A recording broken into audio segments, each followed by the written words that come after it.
Today I messed up. I just wiped my ass with a Clorox bleach wipes. So my wife tossed them on top of my dude wipes in the cabinet, which I quickly reached for in the moment of need. The package was different looking, but I thought maybe it was just a new brand wipe or something, so I went hard without thinking twice.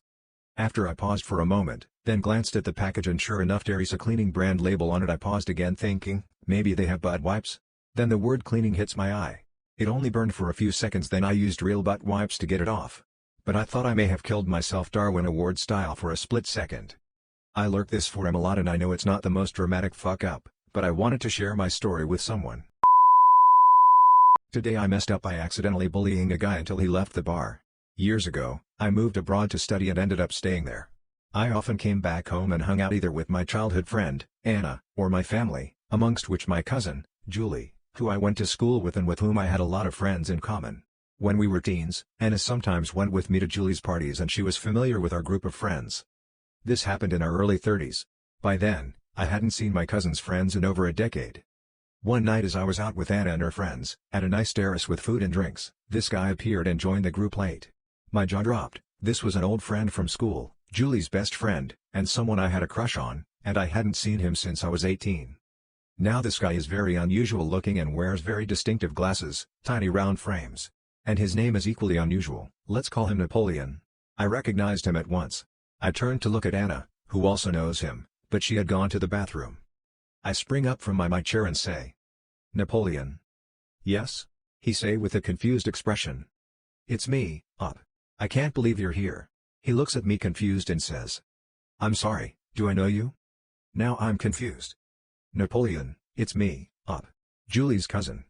When I saw his confused expression, I got a chill down my spine, because there's no way you can forget your best friend of 15 years like that. Just then, I realized that the girl beside him is his girlfriend. But I know he's married.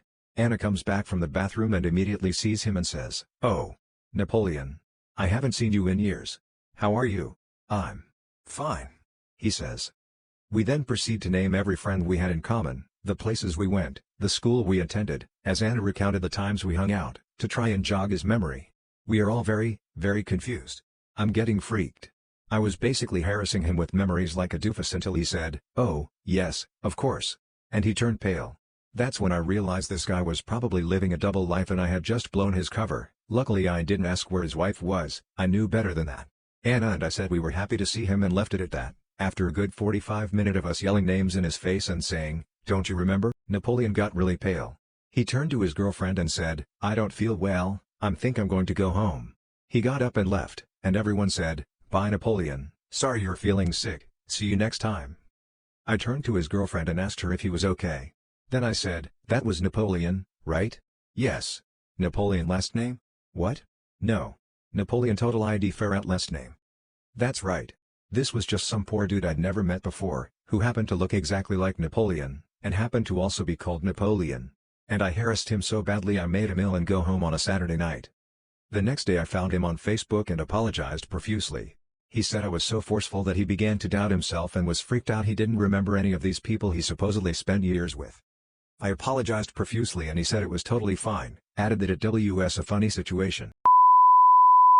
Today I messed up by getting caught losing my virginity by my manager. I dated this girl for roughly 2 years on and off in high school and we were abstinent for a large part of that. We had planned a way that we both wanted to lose our virginity several months in advance. It was going to be romantic. Her parents would be out of town on a rather rare occasion that didn't happen often. We'd get home from school, watch a movie or two and cook some pizza rolls. Then after our gourmet dinner, head back to her room and do that deed. I had my shift covered at work. It was the perfect plan. Until it wasn't. I worked the worst possible first job, with long hours, short breaks and terrible managers. They refused to schedule 1 or 2 more people just in case someone couldn't make their shift. They also refused to cover any shifts that had been dropped. Which I understand, but then it's just inconvenient to have to almost be on call just in case someone dropped your shift they told you they'd cover or someone got sick and you got randomly selected to go in because they wouldn't schedule an extra person just in case.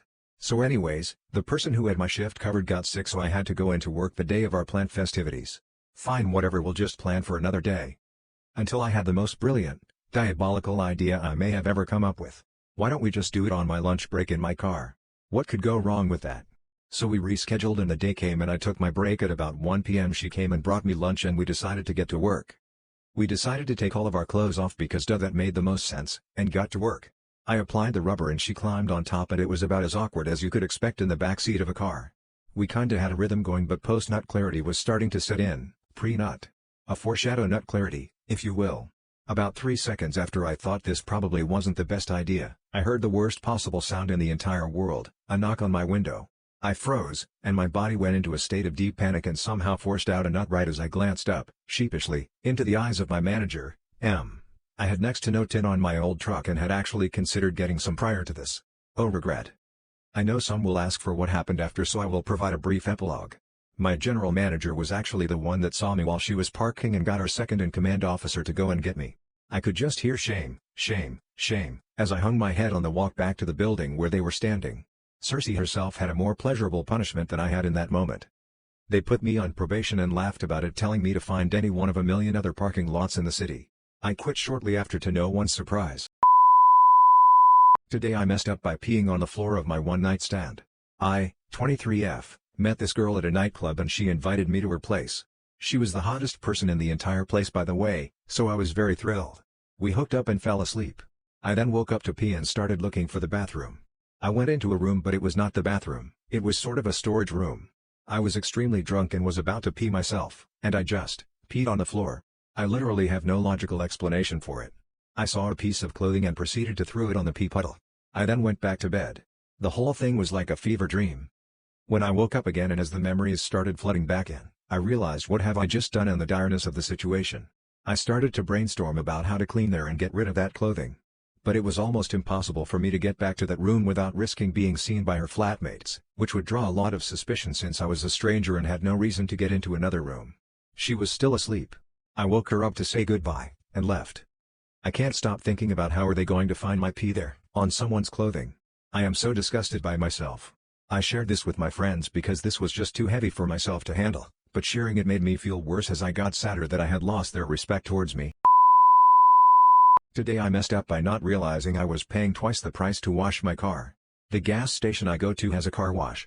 The gas price is reduced by 10 cents a gallon if you buy a car wash with your gas purchase. When you pay for the gas, a prompt pops up that asks, do you want a car wash today?